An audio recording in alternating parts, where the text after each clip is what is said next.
Honestly, I'm still surprised at the amount of success and positivity that Expedition 33 is getting. Not because it's a bad game, actually quite the opposite. Everything about Clair Obscur leading up to its release just sounded too good to be true. The trailers and graphics looked amazing. It was the first game from a smaller developer, confirmed to have a 30-hour story with New Game Plus, no early access, and it was only going to be $50. Say what?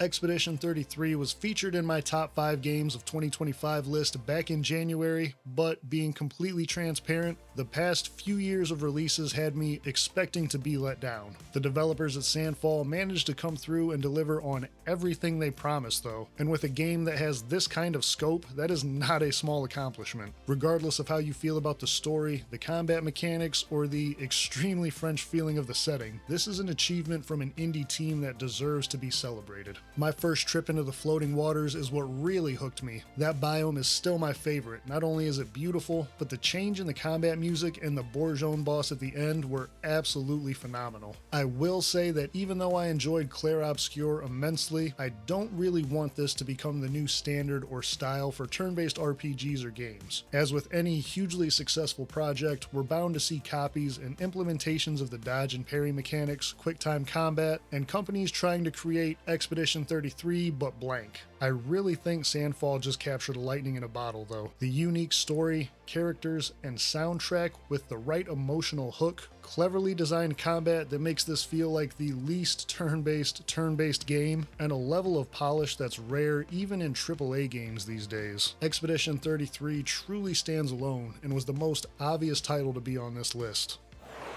Switching gears to a more standard style of tactics game, Doorkickers 2 Task Force North released its full 1.0 version in February of this year. The beauty of this game is that it knows exactly what it wants to be, and it focuses completely on that. No crazy story, over-the-top characters, or downtime. What you see is what you get. And while this may look like a generic milsim type of game, it's deceivingly difficult to master and understand all of the tactics and possibilities available. Not to mention all the mods that can turn this from milsim to anime, or whatever else you want, real quick. There's something about planning every detail of clearing a compound or small space that scratches a special strategic itch, followed by the rush of watching it all unfold in real time. Or completely go sideways. I know that I've accidentally obliterated a civilian or two in my time for sure. An underrated factor of Doorkickers, in my opinion, is just how fast a single mission can be. So if I only have a half hour or so and don't want to deal with checkpoints, cutscenes, or some deep story event, this game is always ready to be fired up and dropped into. I can even queue up random maps from the Steam Workshop to keep it interesting. I also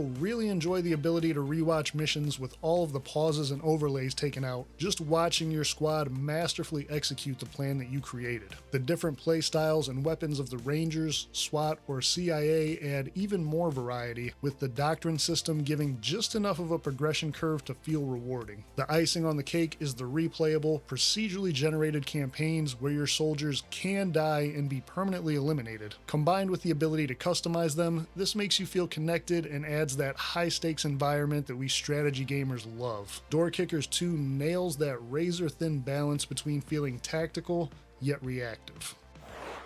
Chains of Freedom was a little divisive when it launched in April, with Steam reviews pretty much loving it or hating it. I personally enjoyed this game quite a bit, but I do understand why some people might not. At the end of the day, this is a turn-based tactics game that you kind of have to take at face value. Solid, maybe not spectacular, but the price point reflects what you get. And honestly, it does a lot of little things very well. One in particular that stood out to me was that even though a lot of the battles are fought against hordes or large groups of enemies, Chains of Freedom does not suffer from the typical turn-based game issue where those enemy turns feel like they take forever, and you're just watching a bunch of bodies shuffle towards you. Even against huge groups of monsters, I never felt like a spectator or that I was out of the action for very long. That is a big win in my book. They really went all out on the enemies and the specific challenges they each create too. The rush of fighting off waves of with mutants while strategically figuring out how to get the big guys down fast, or outmaneuvering the paramilitary forces that were just as deadly as you, kept the combat engaging and made it memorable. Also, this title kinda came out of nowhere, debuting at the Steam Next Fest and launching the following month. I don't know about you, but when I find out about a game, I love not having to wait forever. Chains of Freedom gave me a solid 30-ish hour single-player experience with no early access and no wait. That is impressive, coming from a team that hadn't created anything remotely like this before. I will say that I am more partial to games with a darker theme or aesthetic because I don't think we get enough of them, so this was definitely right up my alley. The story is pretty predictable, but the world, level design, and light survival elements are great, alongside combat that truly shines the longer you play thanks to the BioCrystal system, where you can modify and give abilities to your squad that make them sound borderline overpowered, but actually just even the odds. The build variety adds so much to this game, and I really think they missed a huge opportunity by not including an endless mode to let us play around with it more. Now obviously, these are all just my opinions, and I haven't played every game this year, so by all means, let me know your thoughts in the comments. What are your personal top games from the first half of 2025 so far?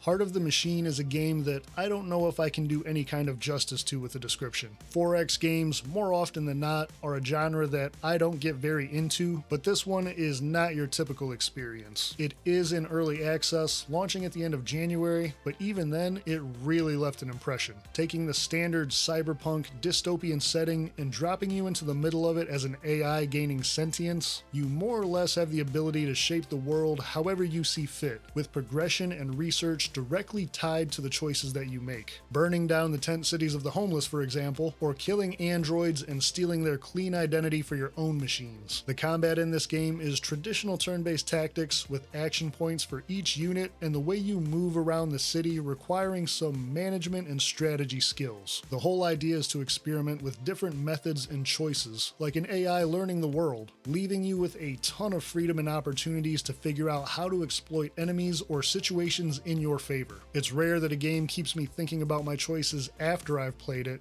but this one definitely did. The mood here is on a whole nother level too, diving completely into the cold, logical thought process of a computer and coupling it with the cutthroat, deceitful dealings of a mega-corporatized world. The writing feels like something straight out of a sci-fi novel and really complements that vibe, grabbing me right away from the new game screen with the background lore and description of the world. Heart of the Machine does have the same drawbacks as most 4X games. It's a lot of information and mechanics to digest, so it takes a bit to really get a hold of everything, but once you're opening up shell corporations, jumping timelines, and assembling mecha dragons, this game is unlike anything else out there.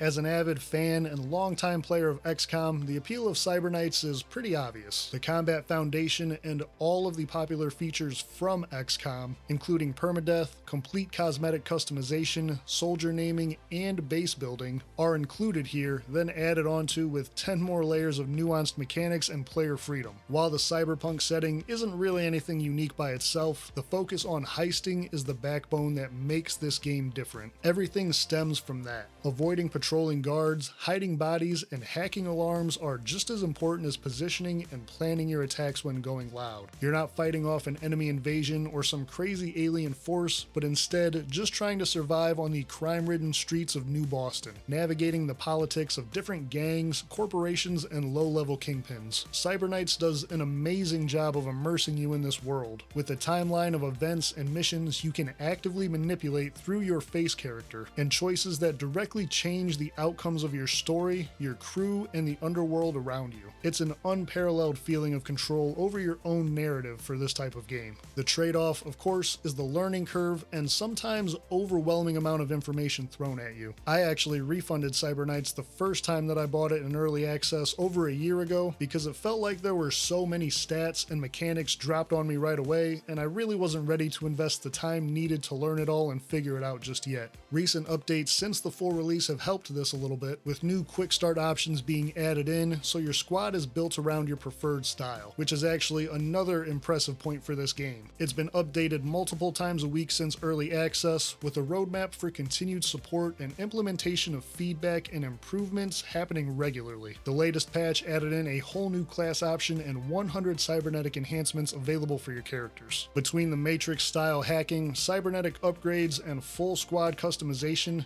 this game has layers I haven't even fully uncovered yet. It's like XCOM and Shadowrun had a baby and then fed that baby steroids, just ridiculously deep, and would require its own full video for me to really get into it. If tactics games are your thing, be sure to subscribe to the channel, and to see my coverage on the 2 honorable mention games that came out this year also, Starvaders and Together in Battle, click through to the video that's on screen now.